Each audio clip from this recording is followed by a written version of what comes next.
everyone, and welcome back to English Explained. I'm Emma. And I'm Jack. It's great to have you here with us again. Today, we're diving into a super practical and important topic, renting an apartment. Yes, if you've ever tried to rent a place to live, maybe in your own country or abroad, you know it can be a little stressful, right? There's paperwork, meetings with landlords, and lots of English words that can be confusing. Exactly. So, in today's episode, we'll help you understand the most common English phrases, expressions, and conversations as you'll need when renting an apartment. Whether you're moving to a new city for work, study, or just looking for your own space, this episode will help you sound more confident and natural in English. That's right. And before we start, if you're new here, don't forget to subscribe to English Explained, hit the like button, and share this episode with a friend who's learning English too. All right, let's jump in. Emma, have you ever rented an apartment yourself? Oh, yes. I've moved several times for university, work, and travel. Every time there was a new experience and new English words to learn.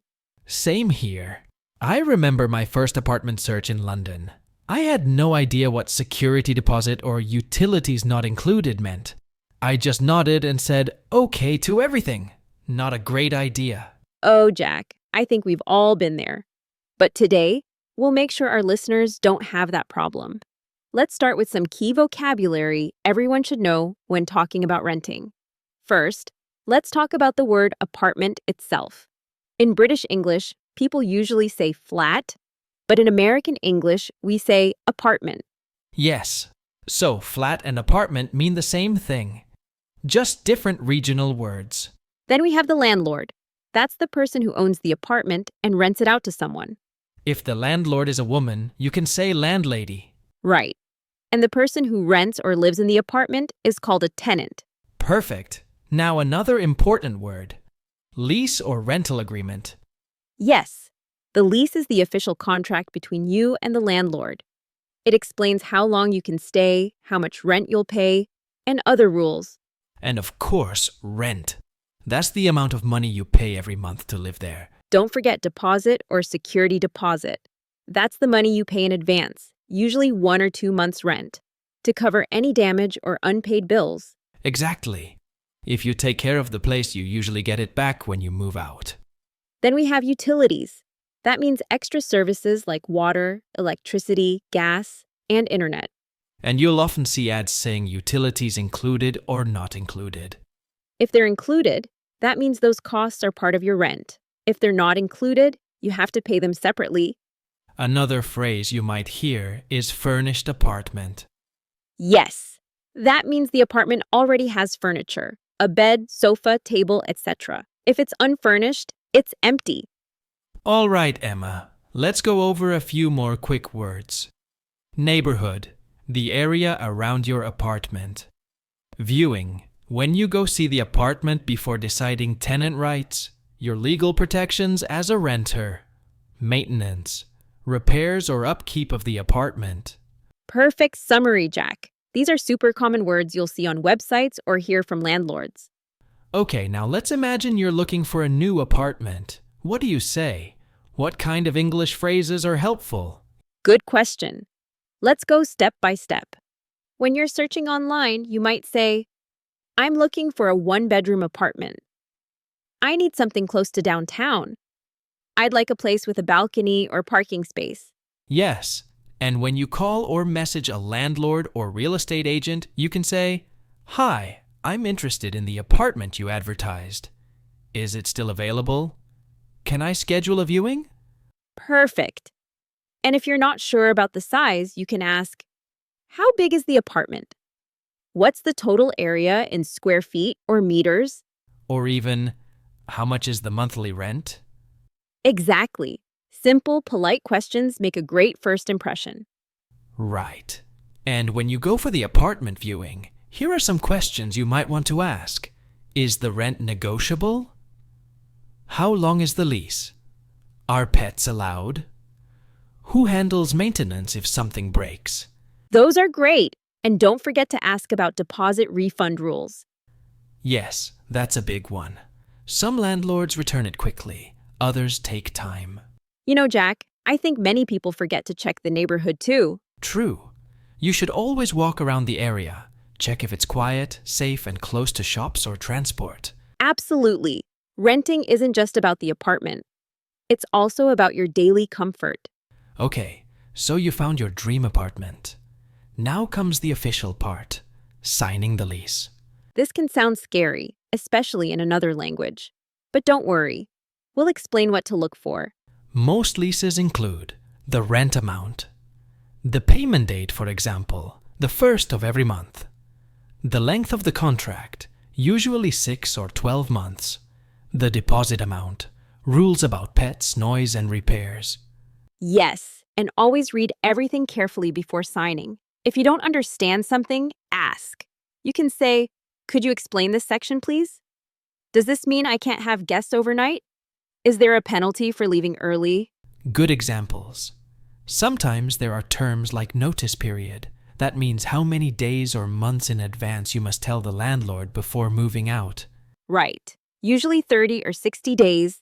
And there's often a late payment fee if you pay rent after the due date.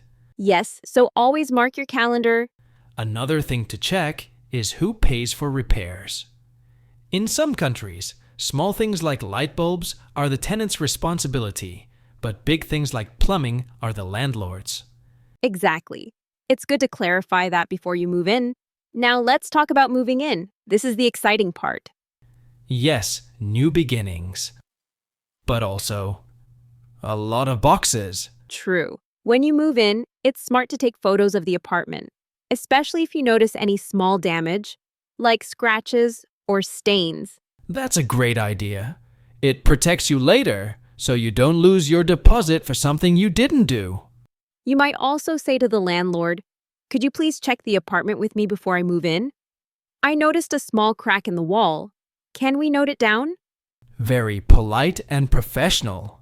And once you're living there, you'll use English to deal with daily things like maintenance. For example, the sink is leaking. Could someone come to fix it? The internet isn't working. Could you help me contact the service provider? There's a problem with the heater. Exactly. And if you want to renew your lease, you can say, "I'd like to extend my lease for another year." Or if you need to move out, "I'll be moving out next month, and I'd like to give my 30 days notice." Perfect English for real-life situations. Okay, Jack. Let's talk about some common renter problems. Yes, things don't always go smoothly. Sometimes rent increases, sometimes neighbors are noisy. If your rent goes up, you can say, "I saw the rent increase notice. Could we discuss the new price?" Or, "I'd like to understand the reason for the rent increase." If you have noisy neighbors, try to stay polite. "Hi, I just wanted to mention that the noise at night is a bit loud. Could you please keep it down?" Yes, always polite first. It usually works. And if something breaks and the landlord doesn't respond, you can send a message like, "I reported the issue last week. Could you please update me on when it will be repaired?" That's firm but polite. Great communication. Let's give our listeners some cultural advice. Renting can look very different from country to country. Totally. In the US, for example, you usually need to show proof of income, like a job letter or bank statement. Yes, while in some countries, people pay several months of rent in advance. Also, credit score checks are common in English-speaking countries. That helps landlords see if you're reliable with payments. And one more cultural thing, politeness. Always communicate clearly, but respectfully. It really helps build trust with your landlord. Exactly. And even when you leave, say thank you and leave the apartment clean. You never know. You might need a reference for your next place. Let's imagine a short real-life conversation between a tenant and a landlord. Okay, but let's make it fun. I'll be the landlord. "Hi, I saw your apartment listing online. Is it still available?" Hi, yes it is. Would you like to schedule a viewing? "Yes, please. Could I come by tomorrow afternoon?" Sure, around 3 p.m. works. Perfect. Just one question.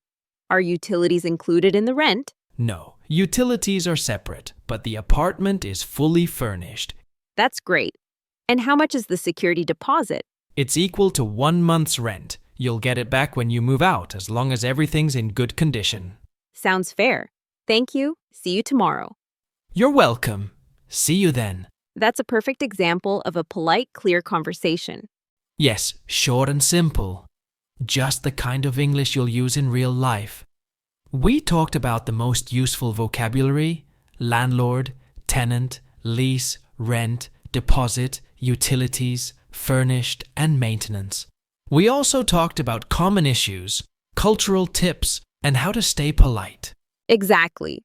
And remember, renting an apartment in English doesn't have to be scary. It's all about communication and confidence.